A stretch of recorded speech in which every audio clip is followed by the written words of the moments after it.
Bienvenue à tous pour cette nouvelle séance du Cercle des philosophes disparus qui va porter cette fois-ci sur un philosophe assez peu connu qui s'appelle Karl Popper. Donc normalement, vous n'avez pas forcément entendu parler de Karl Popper, mais comment dire, ça va changer puisque nous commençons ici un cycle de cercles qui va porter plus précisément sur ce penseur-là. Donc il y en aura plein dans les mois qui arrivent, et puis après on passera à un autre auteur. Dans l'année qui arrive, pour être précis, si tu veux utiliser le mot année. Ça dépend. Ouais, tout à fait, dans l'année qui arrive. Donc voilà, il y en aura une paire jusqu'à ce que vous vous ennuyiez vraiment. Dans ce cas, il faut nous le dire. Et à partir de là, on finira par changer. On fera un vote sur Instagram pour le prochain ou la prochaine d'ailleurs. Quelque chose à ajouter? Non. Est-ce que vous avez déjà entendu parler de Karl Popper par hasard? Au moins deux noms. Par le cercle des philosophes disparus. On est là. Par deux zigotos Voilà. qui parlent de Karl Popper. Sinon jamais. Jamais. C'est normal. C'est absolument normal. Ce qui est très drôle, c'est que personne ne se souvient réellement de Karl Popper, mais on a tous une idée d'une notion sur laquelle il a travaillé. Et ça a infusé dans la société d'une manière assez pernicieuse parce qu'on l'a modifié en plus. C'est sur l'idée, par exemple, que les sciences ne sont pas systématiquement vraies. Ça vient de, entre autres, ce monsieur-là, qui pour lui avait des raisons totalement différentes. Mais voilà, ça c'est en général ce que les gens ont retenu pour X ou Y raison. Mais c'est vrai que Popper, personne n'en parle. Alors pourtant il a écrit beaucoup de choses. Oui, il a une œuvre assez considérable. Il est surtout connu en philosophie des sciences, le livre le plus important étant La logique de la découverte scientifique. Alors n'attaquez pas la logique de la découverte scientifique chez vous comme ça, c'est très dangereux, vous allez vous blesser. Non, vraiment, il est redoutable, il est vraiment redoutable, mais c'est un livre extrêmement important qu'on va forcément aborder plus tard, sans doute en fin d'ailleurs de période. On terminera en fait par le commencement, c'est assez intéressant, comme ça vous pourrez comprendre en quoi le commencement a inspiré tout ça. Mais là aujourd'hui, ce n'est pas la philosophie des sciences qu'on va traiter, mais bien la philosophie politique de Karl Popper.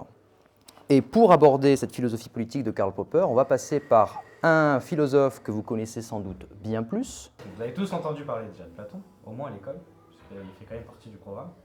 Et les profs sont techniquement presque obligés de commencer par Platon, même si c'est pas vrai. Moi, Ils commencent par Platon. Cette année, j'ai pas commencé. Mais cette année, techniquement, j'ai pas commencé. Mais l'année dernière, non, j'avais plus ou moins commencé par Platon. J'avais commencé même par le texte par lequel on va commencer aujourd'hui. Mais on va le laisser un peu maturer tranquillement. Puis on va pas lire trop de textes parce que c'est un peu étouffant. Qu'est-ce que vous savez de Platon, premièrement? Moi, c'est deux choses immédiates. C'est les relations platoniques Oui, et c'est le mythe de la caverne. tout à fait. Absolument. Effectivement, on va peut-être en parler un peu aujourd'hui, on verra, parce qu'effectivement, c'est lié. Popper n'attaque pas directement le mythe, l'allégorie de la caverne ou le mythe de la caverne, mais on va voir qu'il a quand même ça en tête, en grande partie dans ce qu'on va dire aujourd'hui. Quoi d'autre sur Platon, en particulier en politique? Il y a tout son principe de démocratie platonicienne sur le fait qu'une démocratie juste et parfaite devrait être gouvernée par des philosophes rois, parce que c'est pour la connaissance. Et c'est une démocratie alors? Du coup, non. Du coup, pas vraiment. Effectivement. Mais oui, il y a effectivement en gros une notion de démocratie qui est extrêmement importante chez Platon, et on va voir justement ce qu'il en fait et ce que fait Popper de ce qu'en fait Platon. Suis-je clair? Non, je plaisante, mais j'en dis pas plus, mais nous verrons ça petit à petit. Concernant la démocratie chez Platon, qu'est-ce qu'il en dit? Est-ce que quelqu'un en a déjà entendu parler? Est-ce que Platon était plutôt en faveur de la démocratie ou plutôt un critique de la démocratie?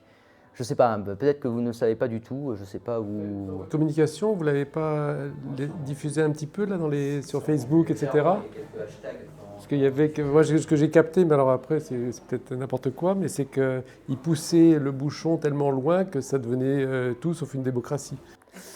Effectivement. Mais ça va même un petit peu plus loin que ça. Après, pour être plus direct, il n'aime pas la démocratie. C'est aussi simple que ça. Ah non. Il déteste la démocratie. Il voue une haine contre la démocratie pour des raisons personnelles, pour des raisons aussi un peu de statut social, parce que Platon est quand même...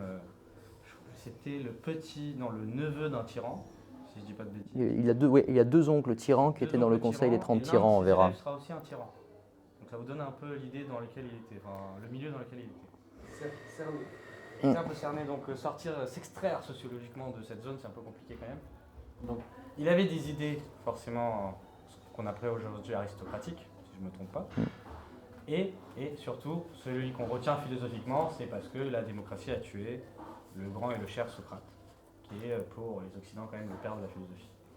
et qui était le maître de Platon, Et le maître. le grand maître de Platon. Hein. Platon commence sa carrière finalement en étant un fils de très très grande famille athénienne, parmi les plus grandes familles athéniennes. Il est de sang royal, hein, Platon, littéralement. Et finalement, il va faire une rencontre qui va considérablement changer le cours de sa vie, c'est la rencontre d'un certain Socrate. Alors Socrate, qu'est-ce que vous savez de lui? Ce qui est intéressant, c'est que là, on va en parler, puis on finira en fait avec la figure de Socrate. Peut-être pas, on finira peut-être pas, mais on verra. Qu'est-ce que vous savez de Socrate, et peut-être de son lien avec Platon, à part le fait qu'il était son maître? Moi, je vais dire une connerie. Hein. Non, mais il n'y a pas de connerie. C'est pas lui qui s'est empoisonné? Enfin, oui, tout à fait. Techniquement, il a été condamné à mort comme ça. Il devait boire lui-même la ciguë, la fameuse ciguë. Ah oui, donc il a été forcé, il l'a pas fait de son propre. Non, non, non, il ne Condamné. s'est pas Condamné à mort. condamné à mort. À l'époque, c'était comme ça qu'on Moi, je disait sur pensais les... qu'il s'était parce que- empoisonné tout seul. Tout à fait, parce que Socrate est grande famille, donc on ne décapite pas, on fait les choses proprement. Voilà, il aurait été un esclave, évidemment. Bon, après, il aurait été un esclave, on ne l'aurait sans doute pas reconnu, ni retenu. Quoi d'autre sur Socrate? Qu'est-ce qu'il évoque, Socrate, globalement? C'est une phrase, une expression comme amour platonique, n'importe. Pas grand-chose, parce que c'était de la transmission orale, et c'est Platon qui, derrière, a écrit les dialogues socratiques. Donc, en fait, on a une vision de Socrate qu'à travers cette Platon. Très bien, et effectivement, c'est tout à fait ça, et c'est un vrai problème, c'est que de Socrate, on ne sait rien. On sait qu'il a existé, parce qu'il y a pas mal de témoignages qu'on peut croiser, qui attestent son existence. Par contre, ce qu'on a fait de Platon, et qu'est-ce qu'il a réellement dit, et ainsi de suite, on n'en sait absolument rien. On n'a que des témoignages. Bon, vous allez me dire, dans l'Antiquité, c'est toujours un peu le cas. On a très peu de sources dans l'Antiquité. En fait, ce qui m'intéresse dans ce que vous avez dit, c'est le mot dialogue. Donc, effectivement, on Oui. parle de dialogue socratique. Pourquoi? Parce que Platon a écrit tous ses livres sous forme de dialogue. C'est du coup extrêmement agréable à lire, d'ailleurs. Mais, ce qui est important surtout, c'est que ce qu'il a peut-être fait réfléchir, ce qu'il a fait penser, ce qu'il a fait penser philosophiquement, c'est le fait de dialoguer avec Socrate lui-même. Et du coup, il a retranscrit ces dialogues dans ses œuvres. Alors après, avec quelle fidélité? Là, en revanche, c'est une guerre qui est encore présente, on ne sait pas. D'ailleurs, si vous lisez le livre de Popper qu'on va traiter aujourd'hui, La société ouverte et ses ennemis, paru en 1945, on voit que Popper, alors même qu'il ne veut pas faire de l'histoire de la philosophie, ça ne l'intéresse pas, est obligé de confronter parfois certains interprètes de Platon avec d'autres. Il le fait très peu, hein, pas de panique, hein, vraiment, voilà. Mais globalement, quand vous lisez un commentaire sur Platon pour comprendre qu'est-ce qu'il disait, et ainsi de suite, et savoir où était la figure de Socrate, et ainsi de suite, c'est une guerre, vraiment, c'est extrêmement difficile, et ça rend l'étude particulièrement ardue. Donc on voit la différence plus ou moins entre Socrate et Platon. On voit un Platon finalement comme étant quelque part En fait, Socrate serait démocrate. C'est pour Ah, ça que je ouais. m'attardais Ok, sur le mot dialogue, ok. mais pas Platon. Ah, Platon, pas vraiment. Puisque la démocratie a tué du coup Socrate, son maître, la figure qui était pour lui, avec qui il pouvait faire de la dialectique, donc le dialogue, On verra ça, ouais. pour résumer simplement. Mais du coup, étant donné que la démocratie a assassiné Socrate, il voue une haine fondamentale à la démocratie. Et il va essayer de justifier par tous les moyens possibles l'idée d'un philosophe roi. Alors là, la question qui va se poser, c'est quel grief peut-il avoir envers la démocratie? Donc on va lire un texte, mais d'abord, j'aimerais bien savoir ce que vous en pensez, quels seraient les arguments, et quels sont les arguments, vous n'êtes pas obligé de les penser, hein, mais qui, selon vous, peuvent effectivement justifier une thèse antidémocrate. Il y aurait quoi comme argument? Faciliter la vie, on a toujours les mêmes contre-arguments. Ouais. Les mêmes arguments contre la démocratie, toujours. En Encore 2000 ans, en aujourd'hui. 2200 ans, ça n'a pas vraiment évolué. Que le peuple se trompe. Déjà, Se trompe. le peuple se trompe, quoi d'autre? C'est peut-être un peu anachronique, mais l'idée d'une tyrannie de la majorité. Oui. Alors ça, c'est l'un des seuls arguments que Platon n'avait pas. Ça, c'est Tocqueville, mais tout à fait, c'est l'un des meilleurs arguments contre la démocratie. Il y en a un qui est similaire, qui est très proche de l'argument de la tyrannie, mais en fait, lui, il l'essentialise. Il va dire la démocratie, c'est la petite partie qui va commander la grande partie. Mais c'est pas tant le problème de la petite partie que la partie désirante, en fait. Oui. Tu vois, c'est vraiment un truc comme ça. Mais effectivement, tout à fait. Il y aurait quoi comme autre argument, éventuellement, que vous pourriez voir? Soyez antidémocrate, amusez-vous. Soyez monarchiste pour une fois, là vous avez le droit. Le peuple n'est pas sachant, il n'est pas légitime de donner son avis sur les sujets sur lesquels Tout à fait. D'ailleurs, c'est une thèse qui aujourd'hui est encore très présente, hein, même chez les démocrates. Hein. C'est-à-dire que démocratie, ouais, mais il y a quand même l'idée d'une sélection quand même nécessaire, au moins des représentants, parce que tout le monde ne sait pas. Hein. Quoi d'autre? Une figure de quelqu'un qui dit ça, par exemple, là à la télé, ça serait. Par exemple, lui dit ça. il me semble. Et tous les nouveaux, Il répète souvent ça. tous les nouveaux philosophes le font. Donc, c'est un truc qui ne change pas, quoi. Oui, il dit beaucoup de bêtises aussi, non? J'ai pas dit ça, mais je le pense très fortement. Mais oui, il était ministre de l'Éducation à un moment donné. Mais lui, il dit ça. C'est le même argument. Il était ministre. Ça vaut ce que ça vaut. Mais le ministre de l'Éducation qui vous ressort quand même un argument antidémocratique qui sort des fins fonds, des limbes, de la pensée. Mais ça, c'est intéressant parce que vous n'avez pas placé la question de la définition de la démocratie. Alors ça, Bon courage. j'ai envie de dire, Vous voulez pas aborder ça? c'est même pas qu'on peut aborder ça, c'est que c'est un bourbier, on va pas s'en sortir. D'accord. Parce qu'en fait, c'est quand même important dans la réflexion sur la démocratie, parce que tout le monde n'y voit pas forcément la même chose. Les définitions sont plutôt les points d'arrivée que les points de départ en vrai en philosophie, parce que sinon on ferait que ça. Parce que c'est ça le problème, c'est les définitions. En philosophie, c'est le seul truc qu'on fait globalement, hein. À la fin, c'est arriver à des définitions les plus précises possibles. Une thèse ne fait que ça, hein. Au fond, c'est dire ce terme-là est un concept qui a ce sens-là, j'ai raison, et puisqu'on l'utilise comme ça, telle thèse arrive.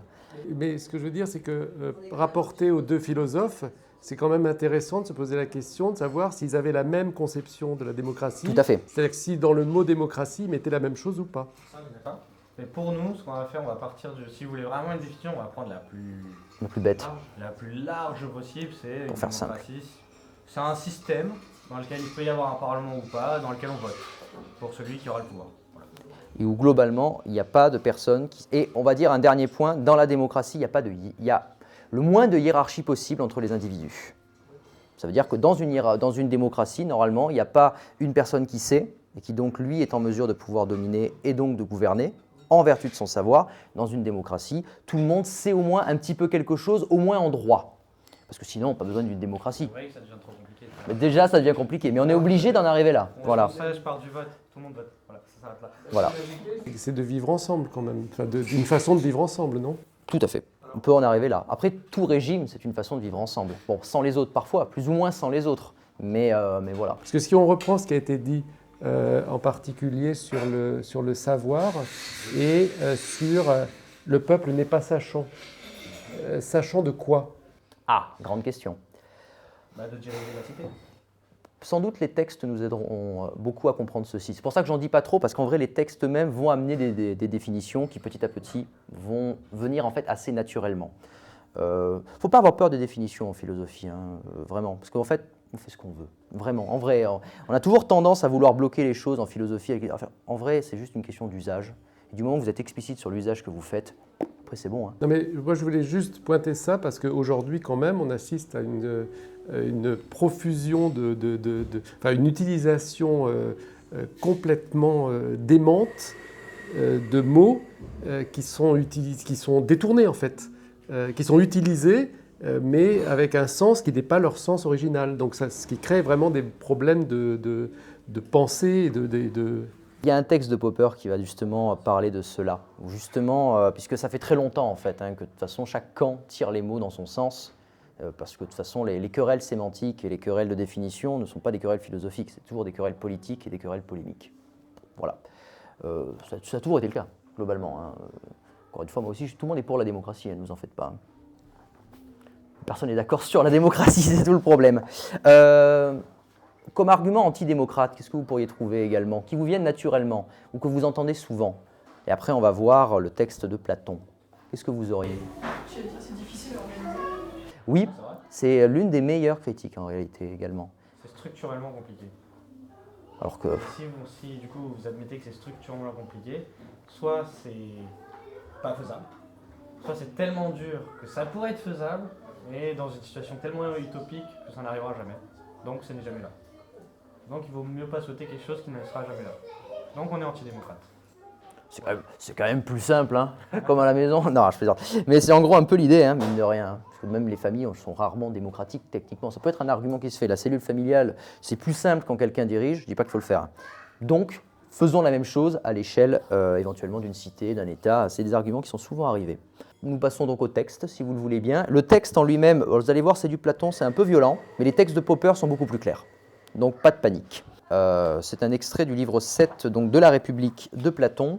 On est à la fin, c'est après l'allégorie de la caverne, c'est après en gros tous les passages où on essaie de conclure bon, qui doit diriger, comment ça se fait, etc. Bon, il a déjà donné pas mal de réponses, mais on a ça. Et donc quand il dit « je », je précise que c'est Socrate qui raconte à la première personne. « Et quoi ?» repris-je. « Je suppose qu'il advienne à un homme qui est dans ses dispositions de s'entendre poser la question que voici. » Bon, voilà une question qu'on va poser à un homme qui est disposé à faire de la philosophie. C'est ça que ça veut dire. Parce que tout le monde ne peut pas. Hein. Tout le monde ne peut pas. Qu'est-ce que le moralement beau ? Qu'une fois donné par lui la réponse qu'il a entendue de la bouche du législateur, celui qui fait les lois, l'argument du dialecticien lui en donne une réfutation radicale. Donc on dit une réponse à la question « qu'est-ce que le moralement beau ?» et quelqu'un d'autre à côté commence à faire « en fait, ce n'est pas la bonne réponse, on peut penser autrement. » Bon alors, et que, renouvelant maintes fois et de maintes façons sa réfutation, notre ami, là, le dialecticien, finisse par précipiter notre homme dans l'opinion que ceci n'est en rien beau plutôt que vilain, et semblablement au sujet du juste, du bien, de tout ce qu'il tenait pour le plus respectable. Donc on a quelque chose, le législateur dit « X est bien », et on a un dialecticien qui casse les pieds en disant « Ouais, mais en fait, on peut penser différemment, regarde, et patati patata ». En fin de compte, quelle serait dorénavant, à ton avis, l'élève a le choix bien sûr, sa façon de faire à l'égard de ces maximes ancestrales? Qu'est-ce qui se passerait pour les maximes ancestrales quant à ce qui est de les respecter et d'obéir à leur autorité? L'élève, tout à fait librement, répond « Forcément, dit-il, il n'aura à leur égard ni pareil respect, ni pareille confiance. » Mais, repris-je, donc Socrate, quand à la fois il ne tiendra plus comme auparavant ces choses pour respectables, pour apparenter à sa propre nature. Alors qu'est-ce que ça veut dire ce truc? On va voir. Pour apparenter à sa propre nature, et qu'il n'aura pas encore découvert la vérité à leur sujet, est-il possible que, vraisemblablement, il aille courir à une autre sorte de vie qu'à celle qui est en fait une vie de flatterie? On ne se dit pas les choses. L'élève dit « ce n'est pas possible ». Tu jugeras donc, Socrate reprend la parole, je pense, que cet homme, soumis à la bonne règle, là il sera changé, à cause du dialecticien bien sûr, en un homme déréglé. Alors qu'est-ce que ça veut dire déréglé? Bon courage. Et là évidemment l'élève dit tout à fait librement, forcément, maître, non je plaisante. Voilà le texte. Qu'est-ce que vous en pensez? Qu'est-ce que vous en avez compris? Et ainsi de suite. Moi, pas grand-chose. Ce que je trouvais curieux dans le texte, c'était moralement beau. Donc l'association de moralement beau et l'intervention du législateur. Qu'est-ce que vient faire le législateur là-dedans? À votre avis, pour Platon, qu'est-ce qu'il veut? Il vient faire quelque chose avec moralement, mais beau. Je ne vois pas en quoi le législateur a quelque chose à dire sur ce qui est beau. Est-ce que quelqu'un a une réponse à donner ou pas? Parce qu'en vrai, c'est vraiment bizarre, mais pour les Grecs, c'est tout à fait normal. Mais on ne peut pas le savoir là comme ça, c'est vraiment un truc qui est très très bizarre, mais pour les Grecs, ce qui est moral est forcément beau. Ils ont un mot pour ça, c'est le kalos kagaton. C'est-à-dire que globalement, tout ce qui est beau est nécessairement bon et ainsi de suite. Et ça va de pair. Vous avez un exemple particulièrement bourrin de ça dans 300, très grand film, réalisé par, comment il s'appelle déjà, celui qui a fait les Superman là, j'ai oublié son nom. Zack Snyder, merci beaucoup. Vous avez littéralement le traître chez les... C'est pas un grand film, je précise, mais ça vaut le coup, il est sur Netflix, c'est rigolo. Et le traître... le 2 est un vrai nanar, je pense, c'est l'un des derniers vrais nanars. Le premier est quand même, ça passe. Mais il faut le voir pour le croire. Ouais. Et dans le 1, donc vous avez les Spartiates, on en reparlera un peu.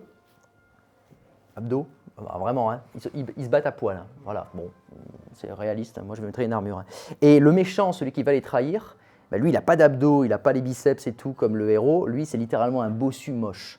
Littéralement, ils ont essayé de reprendre ce truc-là dans le film. Je n'ai pas dit qu'ils le traitaient finement, mais vous avez ça, en gros, si vous voulez une référence. Pour Platon, c'est le législateur, dans ce cas-là, qui définit ce que c'est que le moralement beau. C'est l'arbitre des élégances. Et pas que des élégances, de tout. De tout. Ah oui, complètement. Mais je suis d'accord que c'est une réponse qui est bizarre. C'est moi qui décide parce que je suis législateur. Après, on verra pourquoi est-ce qu'il est législateur. Vous verrez que les profs de philo sont toujours très platoniciens à ce moment-là précis. Tu as un truc à ajouter? Non, essayer de comprendre que dans moralement beau, dans le beau, on met tout et n'importe quoi. On met beaucoup de choses dedans. Que ce soit la loi, que ce soit la règle, que ce soit les règles, les mœurs, et ainsi de suite. Donc c'est le législateur qui va dicter tout sur ça. Qui pose les dogmes. Complètement. Le mot est dogme est particulièrement bien choisi. Vous verrez, tout à fait. Donc si c'est beau, c'est forcément moral, et si c'est moral, c'est forcément beau. C'est ça. C'est pas totalement Ça paraît bizarre, nous, parce qu'on a tendance à distinguer les deux en raison de l'esthétique et ainsi de suite. Mais par exemple, si là, je me mets à moucher dans ma manche, est-ce que c'est moralement terrible? Bon, franchement, vous allez vous en remettre. Par contre, c'est pas beau. Et c'est pas beau parce que c'est pas bienséant. Et on voit que le bienséant renvoie au beau, renvoie au moral, en fait, On mine a de rien. naturellement cette idée que ce qui est harmonieux est beau, et ce qui est beau est harmonieux, et ce qui est beau est symétrique, ce qui est beau est... Vous voyez ce que je veux dire ou pas?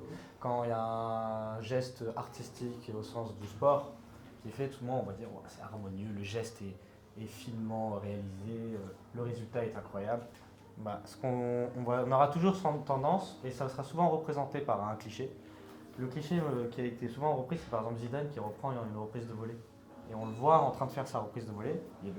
La photo elle s'arrête au moment où il va toucher le ballon. Et. T'as fait ce geste-là? Non, c'est pas du tout ce que je veux faire. Je veux dire, il fait une reprise de volée avec sa jambe. Et le cliché s'arrête au moment où il va toucher le ballon. Et on a l'impression qu'il plane dans l'air. Et qu'il est en harmonie avec ce qui se passe autour de lui. On a cette idée de ce qui est beau en fait. C'est ce qui réussit. Ce qui réussit est harmonieux. Ce qui est harmonieux est bon. Oui, c'est-à-dire que nous, on va pas jusqu'à, on va jusqu'à harmonieux, ça, il n'y a pas de problème aujourd'hui, mais aller jusqu'à moral. Ça, on l'a enlevé. Ça, on l'a enlevé. Voilà, ça, on l'a enlevé. Mais avant, on ne l'avait pas enlevé. Et il y avait, pour des raisons X ou Y, c'est comme ça qu'ils le considéraient. Peut-être que ça nous a arrangé à un moment donné de couper le lien entre le harmonieux et le moral pour pouvoir faire des choses belles et harmonieuses en se foutant pas mal de si c'était moral ou pas. Bah, ça a fait du bien. On va dire que de ce point de vue-là, ça a considérablement libéré les possibilités. Et on peut aller même plus loin, ce qui est, je ne sais pas si vous avez vu, pour refaire un peu de choses plus concrètes et contemporaines, il y avait des études qui montraient, je sais, j'essaie toujours de revenir à des études contemporaines, mais c'est vraiment fascinant. Quand il y avait un conférencier qui était bien habillé, ils avaient pris deux nanas, une personne qui était habillée comme une sorte de gauchiste bizarre, avoue, mal habillée, elle s'en foutait de son habit, enfin vraiment. Elle fait sa conférence avec un texte qui est déjà prédéfini, et on avait deuxième groupe test où la nana était super bien habillée, c'était beau, c'était carré, c'était un costard, enfin tout ce que vous voulez. Typical nana de droite, entreprise, chef d'entreprise. Et il se trouvait qu'on leur demandait à la fin qui vous a convaincu Au public. Hein. dans le public. Que ce soit vrai ou pas, on leur demande leur estimation par rapport à leur état mental. Et bizarrement, statistiquement, ils avaient tendance à croire à la personne qui était bien habillée. Mais elle avait techniquement rien de plus que d'être harmonieuse ou belle dans le sens du langage social. Voilà. Et donc cette idée, elle perfuse, en fait, elle est en nous sans le savoir. Peut-être que ce qui se passe en ce moment, c'est que ça s'est poussé très très loin, puisqu'en fait on est quand même dans une société de l'image. Alors je ne sais pas si c'est le bon terme, mais moi ce qui me vient en tête par rapport à ça, c'est que cette focalisation sur l'image, la beauté, non connectée au moral, permet à des gens totalement immoraux, avec la fausse barbe de la beauté, de faire tout ce qu'ils veulent faire sous couvert justement de beauté, d'harmonie, etc. Alors que quand on gratte un peu tout ça, derrière, c'est immonde. Alors c'est peut-être pour ce genre d'argument qu'on a fini par finalement abandonner ce lien direct entre beau, moral et vérité. Mais je pense que ça s'est fait naturellement parce que c'est quand même sous-tendu par des thèses philosophiques qui ont disparu. Notamment quand le christianisme est arrivé. Bon, je pense qu'il y a beaucoup d'explications et de trucs annexes, petits trucs annexes qui font que ça a disparu. Puis de fait, il y a un fait, c'est qu'on n'est pas d'accord sur ce qui est moralement beau. Voilà, et personne n'est d'accord sur... Il y a toujours quelqu'un pour venir, comme vous, comme Socrate, pour dire mais qu'est-ce que t'entends par beau? Un dialecticien, par exemple, comme dans le texte. Un connard, quoi, pour faire simple. Ouais. Parce que vous avez des gens qui vous disent c'est ça, puis vous avez quelqu'un qui va vous poser la question. Et définissez-moi ça, comme vous avez fait avec la démocratie. Puis ils se rendent compte qu'ils n'y arrivent pas, mais du coup, je pense que petit à petit, l'idée elle a disparu parce que le lien a disparu. Mais je pense que le sous-entendu du lien existe intrinsèquement, c'est peut-être même une sorte de constante anthropologique. De considérer que ce qui est harmonieux, ce qui n'a pas de bord, est préférable à ce qui a un bord bizarre. Enfin, je le dis avec le mot bord de manière métaphorique, mais vous voyez ce que je veux dire. Quand c'est disgracieux, quoi. Je sais pas ce que ça vaut. Mais on peut penser ça. Et du coup, c'est peut-être sur ça que ça s'est basé, sur ce genre de choses. Et il va, lui, en tirer après une conséquence politique qui va être intéressante pour amener notre wagon à la discussion. Je ne sais pas si c'est pertinent, mais on peut se poser la question de la conscience morale, collective. Parce que, en fait, si on parle de morale et qu'on décide que c'est plutôt tel groupe qui sait que tel autre, on peut quand même se poser la question de la validité de cette morale par rapport à une morale qui se dégagerait de façon plus collective, une espèce de conscience collective de ce qui est bien et ce qui n'est pas bien, quoi. Je suis tout à fait d'accord avec vous, mais je vais prendre un exemple tout bête. Imaginons on veut lancer une fusée sur la Lune. Je pense qu'il n'y a pas plus d'1% de chercheurs. 1% c'est énorme déjà. Je pense qu'il n'y a pas plus de 0,01% des gens capables de se mettre en lien et d'envoyer une fusée sur la Lune. Vous ou quelqu'un d'autre, en bon démocrate, il arrive et dit non, pour envoyer sur la Lune, on va faire un vote et on va demander collectivement aux gens de mettre le programme en place. Moi, je pense que là, vous serez là en train de dire non, on va mettre les gens qui sont compétents en place, les gens qui savent. Donc on va mettre... la même chose. Et vous allez voir qu'il va faire une symétrie entre Platon, ce que je viens de vous dire et avec la politique. Écoutez bien jusqu'à la fin. Avec l'art de gouverner, ouais. Donc vous allez envoyer ceux qui savent, ceux qui sont capables de mener à bien le projet. Qui ont fait Sciences Po. On fait Sciences Po. Maintenant, vous prenez la structure de mon argumentation. Vous voulez faire quelque chose, vous avez besoin des gens compétents et vous les mettez en place. Ça va ? Conduire une société, on va se mettre d'accord.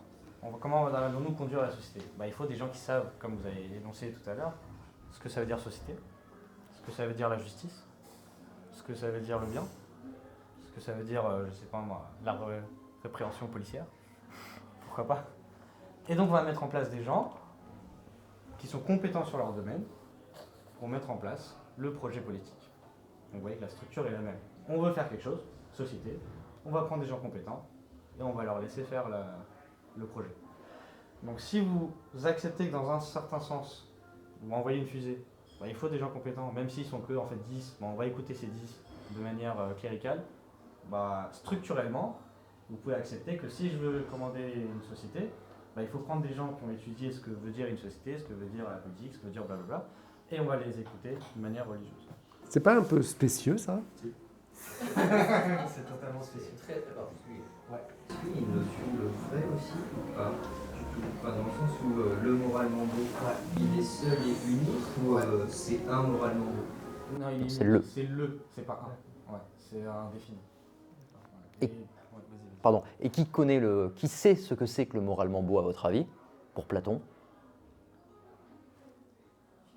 Alors, le législateur dans le texte, et ce législateur, évidemment, est philosophe. Donc, si vous Qui est avez, philosophe dans cette histoire ? donc, si vous avez des questions sur tout, Platon. on est là. Voilà. Non, on peut vraiment sur tout. Retour de l'être aimé, on fait tout. Prise de pouvoir, ça. Ah ben un peu, bien sûr. L'idée, c'est qu'effectivement, Platon, en quelque sorte, qui doit prendre le pouvoir ? Pourquoi chercher plus loin, franchement ? Ça va très loin, hein ? Et je suis là, je sais. Moi, je sais. Vous ne savez pas. Donc, écoutez ce que j'ai à dire. De la même manière, vous ne montrez pas dans un train ou un avion si le pilote, c'est pas un pilote. C'est le même argument qu'il prend, mais il prend avec un bateau. Au livre 4 de la République. Et à votre avis, donc, les lois dont on est en train de parler, ces lois qu'on doit suivre et qui sont définies par ce que le législateur sait du moralement beau, quel rapport doit-on avoir avec elles, nous autres citoyens un peu moins éclairés, malheureusement ? Mais à quel point ? Parce que moi, par exemple, je sais pas moi, la loi me dit que je dois rouler à X km/h sur la route. Ouais, bon, je suis pressé. Hein. C'est ça ? Ouais, ça peut être... Oh, je sais plus. Hein. Non, je plaisante. Bon, de fait, il y a plein de trucs qu'on ne respecte pas toujours. Où on a un rapport avec, qui est principalement un rapport... s'il y a une répréhension, on fera attention. Oui, mais parce qu'on n'a pas compris que c'était moralement beau. Ouais, alors ça, c'est un argument typiquement platonicien. Très bon argument. Mais à votre avis, c'est des lois ou... D'ailleurs, vous aviez dit un terme qui était assez intéressant à cet égard sur ces lois. En fait, ces lois, quel rapport faut-il avoir avec elles ? Ça commence par un D. Vous aviez dit. Si jamais. Comme on est moins éclairé, on ne peut pas les démontrer et en même temps on ne peut pas les réfuter. Donc on ne peut que les accepter dogmatiquement parce que Exactement. Mais ça va plus loin que ça en vrai. Il faut carrément les vénérer. Il faut bien comprendre que ces lois-là, ce sont vraiment des dogmes à cet égard. Et ça va extrêmement loin. Parce que qu'il faille respecter les lois, on pourrait presque dire il vaut mieux avoir des lois mauvaises que pas de loi du tout. Que pas de loi du tout, arriver à l'anarchie, etc. Ce sera un argument hobbesien, par exemple. Donc, les lois sont ce qu'elles sont. Elles peuvent être sexistes, elles peuvent être racistes, mais on pourrait défendre, je ne dis pas que je le fais, mais on pourrait défendre que mieux vaut qu'il y ait de l'ordre, même si cet ordre est injuste. Il vaut mieux vouloir la paix, globalement, que vouloir la justice. Sujet de bac de l'année dernière, d'ailleurs. Eh ouais, on est en plein dedans. Oui, parce qu'on a effectivement des gens qui sont passés par là, j'avais oublié. ce que j'ai bien aimé aussi, c'est le fait qu'on ne puisse pas le démontrer aussi. C'est-à-dire Ah, que- ça c'est un autre problème, ouais. Alors, par exemple, on pourrait dire, même si vous n'arrivez pas à le démontrer, vous pouvez le réfuter. Mais vous avez bien précisé, on ne peut ni le démontrer, ni le réfuter quand on est citoyen. Et ça, ça vous rappelle peut-être quelque chose. Vous voulez intervenir? Non, je voulais juste dire, parce que vous avez dit, on n'est pas éclairé. Qui dit qu'on n'est pas éclairé? Bon, et d'accord, ok. Donc, et si le citoyen considère qu'il est éclairé, que ce que dit Platon, c'est de la merde. Mais le citoyen n'est pas légitime. Déjà, le citoyen n'est pas légitime, c'est vrai. Mais Bah, de deux, parce que la légitimité, elle se construit aussi, Dans la démocratie, le citoyen n'est pas légitime. selon Platon. Mais passons le site. Mais pas que selon Platon, hein. J'allais justement prendre cet exemple. Ça vous rappelle pas quelqu'un qui vous raconte que c'est vrai, nous n'avons pas été assez pédagogues envers le peuple, nous avons mal expliqué notre loi. Ça vous rappelle pas quelqu'un ça? Placron. Il n'y a pas que Même lui. Hein. argument, c'est le même argument. Vous n'êtes pas capable de comprendre. Vous êtes le peuple. Vous n'êtes pas capable. Je ne vous ai pas assez bien expliqué. En fait, vous C'est êtes vrai. trop stupide pour avoir compris mon explication. Oui, mais ceux à qui on dit ça peuvent considérer que celui qui est stupide, c'est celui qui dit C'est ça. exactement ce que les autres vont dire. Mais quelle arrogance! Quelle arrogance de nous dire que nous n'avons pas compris. Nous avons très bien compris. C'est vous qui n'écoutez pas ce que nous essayons de dire. Mais l'argument, vous voyez bien que... elle Non, suppose- non seulement on a compris, mais on a compris qu'il disait ça pour nous manipuler. Voilà. Mais lui, il va vous dire, mais non, mais en fait, vous n'avez pas bien compris, et c'est pour ça que vous me dites ça. Et du Pas coup, discuter, faut. Mais c'est ce que dit Platon. c'est exactement ce que dit Platon, mais de l'autre côté. En plus, Ah oui, ça va être balancé, puisque la légitimité va être manifestée aussi. va être Exactement. légitime. Donc, on retourne l'histoire. Absolument. J'ai pas entendu. J'ai pas entendu. Le principe de la légitimité, en fait, la légitimité est retournée, parce que du coup, Macron va dire qu'il est légitime. Le Oui. peuple n'a pas compris, c'est lui qui est légitime, il a été élu au suffrage universel. Donc Par forcément, combien c'est lui de qui a raison. par combien de personnes? Mais oui, mais bien sûr. Ah, mais Let's fight. ça, c'est un très bon argument de par combien de personnes, parce que c'est un argument structurel. Et vous verrez que Popper va faire ça, justement, des arguments structurels, en fait. Oui, mais ça n'enlève que vous allez accepter de jouer le jeu. Bégodeau. Donc si vous jouez le jeu, vous acceptez les conséquences du jeu.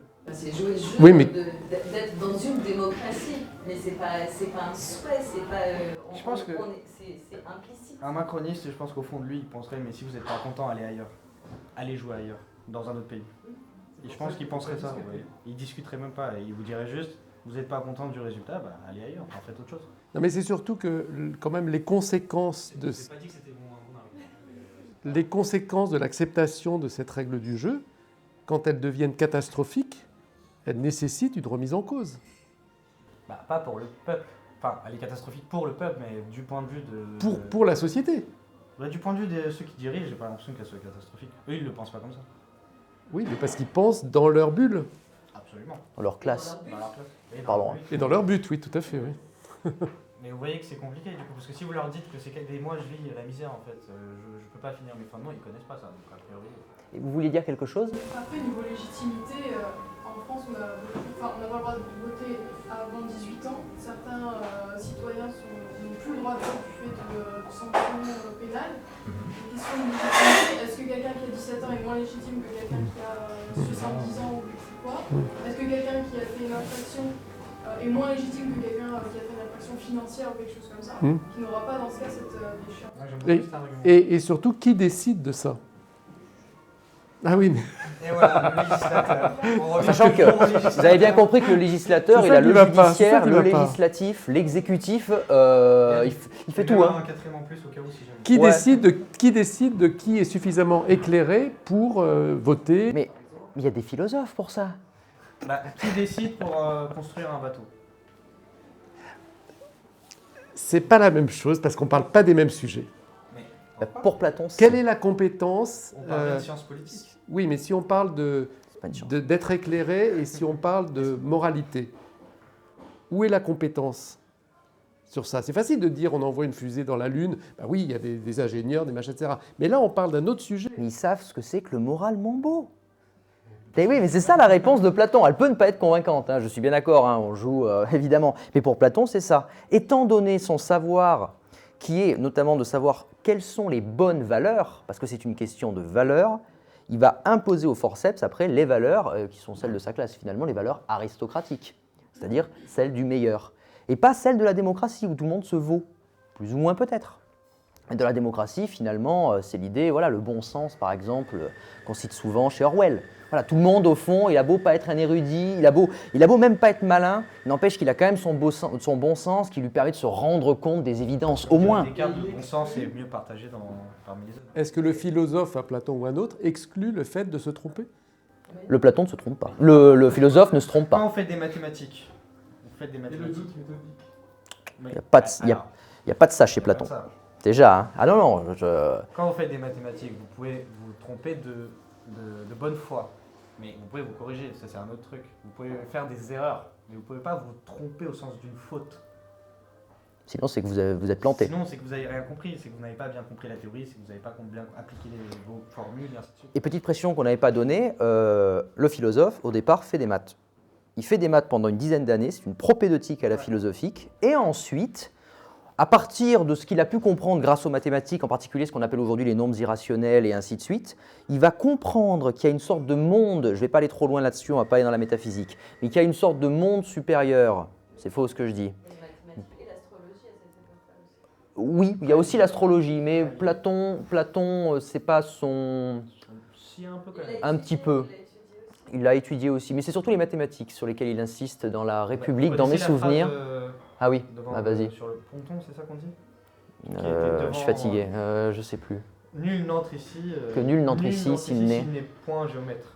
Donc, et la géométrie à l'époque, c'est... Par contre, la géométrie, c'est lié donc à l'astronomie. Tout à fait. Ah, bah, je laisse Shivnat le dire. Je sais plus. Le fronton de quoi? Mais je sais plus. Ouais, ah, c'est l'académie, tout bêtement, je suis con. Non, c'est lui, au fronton de l'académie. La première académie au monde, a priori. Oui, c'est Après, on exclut l'Orient dans cette histoire. La première de quoi? ça s'appelle l'académie. Et c'était l'école où Platon donnait des cours de maths. Et devant, la phrase qui était écrite, c'est celle dont je viens de dénoncer. Donc, il fallait être mathématicien. Donc, peut-être que certains qui sont mathématiciens ils pourront devenir philosophes. Bah, pour devenir philosophe, il fallait être pour devenir politicien, il valait mieux être philosophe. S'il fallait être philosophe, il fallait être mathématicien. Or, pour être mathématicien, il faut connaître les sciences. Et dans ce cas-là, vous ne vous trompez jamais. Quand vous faites des maths, vous ne pouvez pas vous tromper. Mais tout le raisonnement est donc basé sur une connaissance partielle du monde, qui est basée sur les maths. Pour lui, non, c'est pas partiel les maths. C'est quand même la connaissance la plus générale qu'on a. Oui, mais c'est partiel. Oui, on a un mathématicien qui va donner son avis, mais c'est intéressant. En soi, si on accepte l'idée qu'il y a un seul juste, enfin quelque chose de juste, c'est censé pouvoir essayer de trouver. Et donc, qui est le plus à même de pouvoir le trouver, c'est la personne qui étudie ça. Qui étudie le juste, donc les maths. Parce que les maths, on part de présupposés pour arriver à quelque chose de juste. Ouais, je vais reformer ce qu'il a dit. La manière dont il l'a dit, elle est un peu compliquée. Si vous voulez être un bon écrivain, il faut savoir écrire, il faut apprendre l'écriture et les codes de l'écriture. Si vous voulez être un bon mathématicien, il va falloir apprendre à faire des maths. Et si vous voulez être un bon politicien, il va falloir étudier la politique. Mais là, tout est cloisonné. Or, on parle de démocratie et de vivre ensemble et de conscience collective. Si on prend l'exemple de la médecine, si on prend l'exemple de la médecine, on comprend que chaque spécialité permet à je sais pas moi, des chirurgiens d'être extrêmement compétents, des ostéopathes d'être extrêmement compétents, des dentistes d'être super compétents, etc. Et on voit bien toute la limite de ça. C'est pour ça que je disais que la compréhension par les maths, c'est quand même, comme tout d'ailleurs, hein, c'est une compréhension partielle. Parce que ce qu'on comprend au bout d'un moment, c'est que prise seule, chaque spécialité a ses limites. Alors que si elles arrivent à se combiner, elles permettent de résoudre des problèmes de santé, par exemple. Et considérer l'individu dans sa globalité et pas partiellement. Je ne serais pas d'accord pour les maths. Je serais d'accord pour beaucoup de sciences, mais pas pour les maths. De toute façon, il y a une réponse très simple que donnerait Platon. La médecine n'est pas une science, point. Voilà, c'est pas la même nature. La médecine, on peut être un excellent médecin, faire tout ce qu'on peut et quand même se planter. On est 500 ans avant Jésus-Christ. Très bien, revenons aux maths à ce moment-là. Sauf que les mathématiques, justement, elles ont un aspect universel. Partiel. Elles ont un aspect universel et non partiel, justement. Universel, c'est non partiel. Oui, mais compréhension partielle du monde. Non, parce que si vous trouvez des règles de correspondance, par exemple, ici sur Terre, je vais prendre des exemples simples, des règles de géométrie. Bah, vous pouvez les appliquer à l'autre bout de l'univers et elles Oui. sont les mêmes. Oui, mais je pense... Enfin, c'est- Essayez par rapport de- au savoir, Oui. l'erreur fatale, de mon point de vue, c'est de penser qu'un savoir peut tout couvrir, enfin tout comprendre. Bah, les maths sont très proches de ce truc-là. c'est-à-dire Sauf que qu'il y a vous tout appliquez un tas de beaucoup choses. phénomènes qui échappent complètement aux maths, qu'on Alors, ne sait pas expliquer par les maths. Aujourd'hui, oui. Mais mettez-vous à la place de quelqu'un Ah oui, il y a c'est autre chose. 2800 ans. Non, mais je suis d'accord. Ouais, là, je me rends. J'abandonne. Ce qui limite notre compréhension de ce que vous dites, c'est que le côté partiel de la compréhension des maths est dû à notre limite en termes de puissance de calcul. Parce que si on applique des maths pures, type démon de Sokolov ou Bayes, enfin, le théorème de Bayes pur, ça demande, enfin, c'est une complexité algorithmique qui ne sera jamais résolue. En appliquant strictement ça, enfin, à partir de maths, on peut tout résoudre. Parce que tout est un enchaînement de probabilités. Alors oui, s'il fallait calculer du début du Big Bang à aujourd'hui, il faut une puissance de calcul infinie. Mais si on peut le calculer, alors Le fait qu'en fait on puisse pas, mais qu'en droit on puisse le faire, ça donne quand même un espoir. C'est-à-dire En fait, que il nous manque la machine, c'est voilà, tout. c'est tout ce qui manque. Ok. Alors, et si on parlait des problèmes psychiques, psychologiques, etc., Ouais, il suffirait ils peuvent d'un être réglés par les ordinateur mathématiques? assez puissant pour que. Je crois des pas. interactions atomiques, c'est de la chimie. Et la chimie, c'est de maths. Je ne crois pas que ce soit uniquement de la chimie, mais peut-être que je me trompe. Je sais pas. Bah là, c'est un vrai débat, à vrai dire. Mais vraiment, on va sans doute On va en parler prendre à un du Popper moment. un peu pour voir si on peut. C'est une vraie question du champ d'application des maths. Mais bon, le théorème de Bayes qu'elle a cité, c'est un théorème sur la connaissance, pour être très précis. Mais si vous avez des théories sur les maths, qui n'est pas exactement la même que la théorie sur la connaissance, c'est autre chose encore. Mais la théorie sur les mathématiques, l'une des grandes questions, c'est de savoir, par exemple, est-ce que les nombres existent en dehors? Est-ce que les relations existent? Mais en dehors de toute notre existence. Et si elles existent, ce que croyait par exemple Platon, bah, c'est assez probable qu'elles s'appliquent partout et qu'il suffirait d'être très bon en maths, d'avoir une machine qui puisse calculer, puis on déroule le calcul. Même sur le moralement beau, j'insiste là-dessus, même le moralement beau correspond à un truc mathématique puisque c'est des harmonies, etc. Excusez-moi, mais... Le théorème de Bayes, ça, c'est quoi exactement? C'est une façon d'estimer votre probabilité d'avoir raison en gros. Sachant des conditions initiales. Sachant les conditions initiaux. Et Une sachant condition les initiale. données qu'on a à notre disposition. Et donc, avec ça, on démontre que tout peut être... En fait, c'est pas à partir de ça, c'est plutôt à partir de tout ce qu'a produit Solomonov. Là, ça devient compliqué parce que c'est vraiment des maths. Enfin, c'est à base de complexité algorithmique, c'est de dire à partir de combien de dizaines de calculs un algorithme termine. Et en fait, ce que démontre Solomonov, c'est que tout algorithme peut être modélisé, qu'on ne peut pas le démontrer mathématiquement, mais tout algorithme termine. Parfois, ça prend des milliards d'années qu'on ne peut pas le calculer, et que donc, de ce fait, voilà, on peut appliquer. Donc, il faut des sachants, le peuple ne peut pas comprendre ça. Bah, il faut une puissance de- Alors là, il Moi faut- non là, plus, hein. là, il faut un ordi. Je vous cache pas. Là, il faut un ordi, mais en gros, pour faire simple, Oh, vous c'est pouvez lui poser la question que vous voulez, au bout d'un si vous le retransformez sous forme d'algorithme, il va vous sortir une réponse un jour ou l'autre. En fait, le Après, philosophe... le fait que vous ne puissiez pas attendre 3 milliards d'années, j'ai envie de dire, c'est votre problème et votre problème corporel. Mais c'est-à-dire que si vous lancez un calcul aujourd'hui, peut-être dans 3 milliards d'années, des descendants auront la réponse. Mais du coup, c'est pas un problème de droit, c'est pas un problème de science, c'est un problème juste pragmatique. Donc si vous écoutez Platon, tout ça pour revenir à Platon, bah, vous devez admettre qu'il est probable, qu'il est possible, et que pour eux en fait c'était une évidence, vous puissiez en fait tout savoir sur le monde à partir de questions mathématiques. Et en fait même aujourd'hui, il y a des personnes qui pensent fondamentalement ça. Et pourquoi c'est pas eux qui ont le pouvoir, alors, les mathématiciens? Ah bah, c'est justement pour... C'est juste... Parce qu'en général ils sont cons en dehors des maths. C'est même pas une blague. Mais enfin, tout le monde est quand même con en dehors de sa discipline, il faut quand même dire. Hein. Non, Mais bon. Moi je suis con partout, c'est pas pareil. Mais, Ça, c'est un point commun qu'on a. par exemple, un des mathématiciens qui était en politique là récemment, est-ce que vous savez c'est qui? Oui, il l'a dit. Cédric Villani, prix Nobel de mathématiques. Enfin, prix Nobel, médaille Fields. Médaille Fields, pardon, merci de mathématiques. Bon, je vous passe les détails de pourquoi il a eu la médaille Fields, peu importe. Mais il s'est encarté chez un parti politique et en fait il fait les mêmes erreurs que tous les autres politiciens. Ben, alors là, je suis scotché, puisque vous prenez un exemple qui démontre justement les limites des mathématiques. En fait, ça montre surtout les limites des gens. qui ont fait des mathématiques. Ça ne montre pas la limite des Parce mathématiques. Mais il n'était pas philosophe. Il était pas C'est ça le philosophe. truc, dirait Platon, calmez-vous. Mais voilà. Fondateur officiel. Exactement. Mais on peut séparer l'homme de la mathématique ou des mathématiques? Bien sûr. Bah, la Oui, mathé- pour, la mathématique a quand même des conséquences en soi, et en général, quand une entité a des conséquences, c'est qu'on peut estimer que l'entité existe. Donc en fait, on prend les mathématiques, on prend l'intelligence artificielle et tout est réglé. Voilà, ChatGPT, philosophe roi, Là, on fin. vient de reformer. Exactement. Désolé. Ça fait 3 minutes que je veux la sortir, ça y est.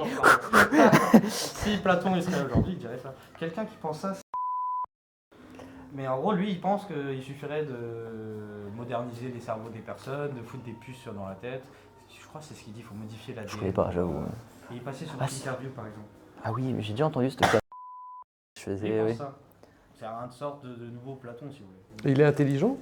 A priori, lui, oui. Enfin, c'est ce que lui dit. En même temps, si vous me Ça demandez- doit être si vrai. vous Hein. me demandez à moi si je suis intelligent, la probabilité que je vous réponde oui est très grande. On va bientôt faire une pause. Néanmoins, ce que je propose ici, c'est qu'on relativise un peu tout ça avec un texte, cette fois-ci de Popper. Pas de panique. Ça, vous allez voir que ce n'est pas du tout la même chose. C'est beaucoup plus simple. À la page 4, le grand 1, qui vient du chapitre 3, qui s'intitule « La théorie platonicienne des formes ou des idées ». Donc, vous avez compris pourquoi on parle de Platon ici, c'est parce que Popper critique Platon. En fait, Popper critique la démocratie que Platon donne de la démocratie. Juste une question. Popper, c'est quelle année? Ah, je l'ai pas précisé. 20e siècle, ce livre-là a été sorti en 1945. D'accord. Et il est quel pays?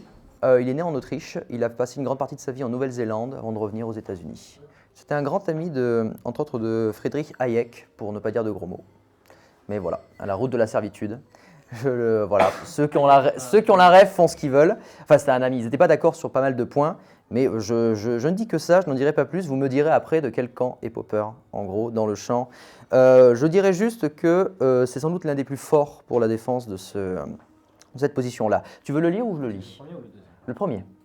Allez, c'est parti. Vas-y. Platon a vécu une époque où l'instabilité due aux guerres et aux rivalités politiques était encore plus accusée que celle dont avait souffert Héraclite. Peu importe. Peu importe. L'effondrement de la vie tribale, on verra ce que ça veut dire, grecque, avait soulevé à Athènes une vague de tyrannie, suivie par l'établissement d'un régime démocratique. Celui-ci veilla jalousement à éviter le retour tant du despotisme que de l'oligarchie, c'est-à-dire du gouvernement des grandes familles aristocratiques. Pendant la jeunesse de Platon, Athènes avait été engagée dans une lutte à mort contre Sparte, première des cités-États du Péloponnèse, où survivaient encore bien des lois et des coutumes de l'ancienne aristocratie tribale. La guerre du Péloponnèse dura, à une interruption près, 28 ans. Contrairement à ce que l'on prétend parfois, la chute d'Athènes en 404 avant Jésus-Christ n'en fut pas le terme. Platon avait 24 ans, quand elle s'acheva enfin. Elle fut marquée par de terribles épidémies et finalement par la famine, tandis que la guerre civile débouchait sur un régime de terreur connu sous le nom de gouvernement des 30 tyrans. 2 des oncles de Platon en furent les chefs, et tous 2 payèrent de leur vie la vaine tentative qu'ils firent pour assurer face aux démocrates la survie de leur régime. Le rétablissement de la démocratie et de la paix procura à Platon aucun répit. Ne procura, j'ai oublié le E. Ne C'est procura moi. à Platon aucun répit. Socrate, le maître bien-aimé dont il fit plus tard la figure centrale de la plupart de ses dialogues, avait été jugé et contraint de se donner la mort, et lui-même dut fuir Athènes avec d'autres compagnons. Non, je sais pas, j'ai peut-être pas compris, mais j'ai l'impression qu'il fait porter le chapeau à la démocratie. Alors, je ne sais plus là, si c'est Popper ou si c'est Platon, mais la sensation que j'ai, c'est que le rétablissement de la démocratie, qui a priori devrait être un mieux dans l'absolu par rapport à la tyrannie, porte le chapeau de ce qui s'est passé avec la tyrannie. Enfin, je sais pas. Tout à fait. Alors juste là, Popper, alors c'est un tout petit peu fin effectivement, Popper adopte le point de vue de Platon, si vous voulez. Donc il essaie de nous faire comprendre en historien pourquoi Platon, voilà en quelque sorte, il faut comprendre qu'en gros, pour Platon, à votre avis, la démocratie, qu'est-ce que ça veut dire concrètement, à votre avis? Je rappelle que Socrate meurt à cause d'un procès. Qu'est-ce que ça veut dire en gros à cette époque-là, la démocratie? C'est souvent un truc qu'on entend d'ailleurs. Mais qui a fait le procès de Socrate? Le gouvernement plaçant. Alors Anytos et sa bande, en gros, c'est Donc leur des nom. démocrates? Et c'était des gens, oui, qui étaient démocrates, effectivement. D'accord, voilà. Et donc voilà. Et à votre avis, la démocratie, c'est synonyme de quoi dans ce cas-là pour Platon? La mort de Qu'est-ce que ça Socrate. pourrait être? Alors, la mort de Socrate et quoi d'autre? Qu'est-ce qu'on associe souvent à la démocratie, qui sont des critiques qui reviennent très souvent? À la démocratie ou à trop de démocratie, justement? Pensez à Les dérives. Les dérives, effectivement. Par exemple, la démocratie au sens française et puis la dictature au sens chinois. Qu'est-ce qu'on dit en général? Franchement, c'est bien, Il y a des gens qui vont favoriser certains comportements de l'autre côté. Et il y a souvent un trait de caractère qu'ils vont mettre en valeur. Merci décisionnel. C'est trop fin. Il y a plus bête que ça. Plus bête. Faites vraiment plus simple. La démocratie, en gros, c'est quoi son principal C'est défaut? du peuple, un peu. Oui, la corruption, effectivement, et quoi? Ouais, voilà, c'est le bordel. Enfin, c'est le zbeul, la démocratie. C'est quand même. Alors qu'en Chine, là au moins, ça trace droit. C'est vraiment les arguments qu'on avait entendus de la part de beaucoup de gens lors le début de la crise du coronavirus, lors du confinement, en disant putain, les Français, on leur dit de mettre un masque, c'est n'importe quoi, c'est le bordel, ils vont dans les jardins. Alors que les Chinois, c'est bien, c'est carré, ça. Mais est-ce que l'ordre est moralement beau? Ça, je pense que pour Platon, oui. Je On pense pourrait que presque même- dire ça. Alors, petite parenthèse, je peux me permettre ou pas? Ouais, vas-y, j'avais Petite fini. parenthèse, que ce soit à gauche ou à droite, aujourd'hui, l'ordre, c'est quelque chose qui est quand même favorisé. Écoutez bien les dialogues. Je peux vous prendre Macron, il va vous dire moi je maintiens l'ordre. L'ordre, c'est quand même le plus important. Le désordre fait tâche. Mais écoutez même Mélenchon, il va dire la même chose. Je prends les deux extrêmes un peu. Oui, c'est presque les mêmes. Entre Mélenchon et Macron, je suis pas sûr, mais d'un point de vue politique. Mais du point de vue du discours sur l'ordre, ils ont à peu près le même discours. Contrairement à ce que souvent on croit, parce que mine de rien, tous. En fait, la seule différence, c'est que l'ordre n'est pas le même.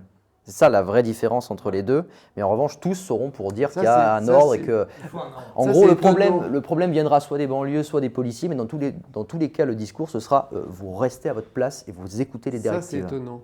Et c'est très drôle, vous verrez, par exemple, sur une interview là, sur la chaîne Tinkerview qui est assez connue. La dernière de Mélenchon. Oui. La dernière, et il parle de Maroc, je crois, et c'est là où il y a eu le séisme. Oui. Ouais, et il fait un passage. Oui, il tout à fait, raconte, bien il joué, dit, j'y pensais. les gens étaient ordonnés, mais vraiment comme ça. Mélenchon, Mélenchon. Les gens, il y avait un ordre, c'était beau, il y avait un ordre, c'était super. Que je sois pour ou contre. Oui. Mais c'était dans un cas précis. C'était dans un cas précis. Oui, Donc mais- c'est pas généralisable. Non, mais ce que je veux dire par là, c'est que le fond, il est là en général. C'est-à-dire que le fait de vouloir l'ordre est quand même une fiction intéressante. Mais moi, le premier. Non, mais j'aime beaucoup pourquoi l'ordre. je dis que c'est étonnant? Parce qu'il me semble que l'ordre est un obstacle au changement. Mais justement, tout à fait. c'est pour ça qu'on parle de Platon en fait depuis tout à l'heure, c'est que Platon est exactement là-dedans. Il ne veut pas du changement. Vous vouliez dire quelque chose? Ce sera sans doute le mot de la fin, enfin de la première partie. Aujourd'hui, personne ne défend l'absence d'ordre. Exactement. Alors qu'il y a pas mal de gens qui défendent l'ordre expressément. Ouais, tout à fait. Exactement. Même Et les- tous les bords politiques. Et même les anarchistes, la seule différence, c'est que cet ordre sera émergent et pas imposé par une instance supérieure. Mais chez les anarchistes, il y aura quand même de fait un ordre. Il n'y aura peut-être pas d'institution. Mais de toute façon, Bon, il y a un débat, mais voilà. Mais en tout cas, il y aura de l'ordre. L'ordre est vain dans une situation révolutionnaire où l'ordre va essayer de maintenir le statut, mais qui à un moment donné, comme pendant la Révolution, j'imagine, où ça pète de partout et l'ordre ne peut plus rien faire. Donc c'est juste une espèce de façon d'essayer de sauver les meubles dans une situation qui commence à devenir... Très anarchiste. Parce qu'on pourrait très bien dire que la Non, mais je révolution constate. est porteuse d'ordre. Bah oui, les révolutionnaires, ils veulent pas, c'est pas qu'ils veulent pas d'ordre, ils veulent un nouvel ordre. C'est tout. Parce que tous ces trucs, dans un point de vue thermodynamique, tout système évolue vers un tas d'équilibre. Exactement. L'équilibre, c'est ce qui minimise l'énergie. Et là, en l'occurrence, un désordre dans un système, la nature, entre guillemets, déteste ça et va tout faire pour aller vers de l'ordre. Donc tout s'explique par les mathématiques et la... CQFD. On a eu- Là, on a un argument d'ordre biologique, physique, entre la biologie et la physique. Mais après, vous pouvez juste. Mais ça il faudrait qu'on en discute, parce que ça me surprend, ça, cette histoire d'ordre dans la nature. Je n'avais pas cette vision-là. Enfin, je pense que c'était pas... C'est aussi une bonne intervention, puisque Platon voyait de l'ordre dans la nature. Tous les anciens voyaient de l'ordre dans la nature. Et donc c'est pour ça qu'il faut respecter un pour ça ordre, qu'il et faut avec la même force que les lois naturelles. C'est ça qui est fort. Les lois naturelles s'imposent à nous, et les lois de la cité devront s'imposer à nous avec la même puissance et la même force d'évidence, si vous voulez. Je ne sais pas pourquoi, pour rebondir sur ce qui était dit sur ces tabous de pas dire que l'ordre c'est bien, c'est par rapport à ce que vous disiez au début, c'est tabou de dire que d'être antidémocratique. Oui. Parce que là, vous l'avez dit très, très librement c'est au tabou. début. Mais enfin, je veux dire, un homme politique aujourd'hui qui serait contre la démocratie, Tirer une balle dans le pied. qu'il soit extrême droite, extrême gauche, n'importe où. Enfin, bon, c'est la perception que j'ai. Donc c'est tellement commode la démocratie. Parce que mine de rien, on peut défendre Fourre-tout. n'importe quoi dedans. C'est on a dit C'est une notamment fausse le barbe. défaut de la démocratie comme étant instable, ou le bordel, pour le dire en langage technique. Le défaut, c'est pas les sachants qui ont le pouvoir, donc ça pose un énorme problème. Mais il y a aussi un truc, c'est que la démocratie, elle peut devenir tout sauf elle-même. Mais c'est En comme gros, dire- c'est un régime qui tend vers autre chose. Oui, mais c'est comme dire vous n'êtes pas républicain. Ah bah là, Vous n'êtes pas dans l'arc oui, bah alors républicain. là, bon, Vous ça, n'êtes pas démocrate. je sais pas ce que ça veut dire, franchement. Oui, non, mais ça veut rien dire. Mais ça sert beaucoup. Hein. Non, mais regardez quelqu'un qui dit même pas que je suis antidémocrate, mais qui dit juste que je veux changer le régime parlementaire en passant de la 5e à la 6e, et il est considéré comme non acceptable. Et on lui met ça, on lui colle ça à la tête tout le temps. J'ai envie de dire pourquoi pas. C'est très bloquant. Mais oui, mais ça vient. En tout cas, vous voyez que tous les arguments, finalement, on arrive à les ramener à notre époque. C'est pour ça que c'est important. Alors que c'est l'argument de Platon. Platon, c'est quand même 2000. 1500 ans, ouais. Ouais, 500, 600, bon, on n'est pas à 100 près. Depuis 2500 ans, on fait le même débat. Oui, mais il serait un peu largué aujourd'hui, Platon, s'il débarquait là. Je pense Ouais. que, vous voyez, sur beaucoup de choses, oui, mais pas sur la démocratie. Pas sur là. Pas sur la démocratie. Il serait largué sur beaucoup de choses, pas sur ça. Il serait ravi. Non. Non. Non, bah non, il n'est pas démocrate. Oui, non, mais il serait ravi parce qu'il pourrait faire la démonstration qu'il avait raison Il serait ravi, en observant ce que donne la démocratie aujourd'hui. il serait ravi de constater qu'après lui, il n'y a pas eu de démocratie pendant longtemps. Voilà. Donc serait il aurait raison. ravi de constater Regardez. voilà, 2000 ans d'écart, il n'y a pas eu de On démocratie. fait la démonstration que j'avais raison. Enfin, je parle comme si c'était. Après, ce qui est bien, c'est qu'en politique, tout confirme ce qu'on veut penser. En vrai. Non, mais c'est vrai qu'autant en science, on peut être. Contre Marx, et il a raison. De quoi? Le chemin naturel de l'histoire ne va pas vers la lutte des classes. Bon, enfin, il y a toujours eu des marxistes aveugles, hein, si tu veux. Tu vois, tu peux toujours être aveugle par rapport aux critiques qu'on peut me faire. D'où, parce que c'est pas une science, mais il n'y a pas de limite à la philosophie. La monsieur. limite du philosophe, c'est de vouloir avoir raison. Ah, complètement. Ah bah là, c'est totalement ridicule, surtout Platon. Mais d'ailleurs, on fera une séance sur ça précisément. Et on discutera aussi du rôle de la philosophie, mais ce sera la dernière, je pense, en juin 2024. Je pense que ce sera ça sur le rôle de la philosophie. Avant les JO. Juste avant les... Oui, on fera pas de séance pendant les JO pour des raisons assez évidentes. Faire des pompes, voilà. Ce serait sympa. Petite pause? Je pense que ça s'impose.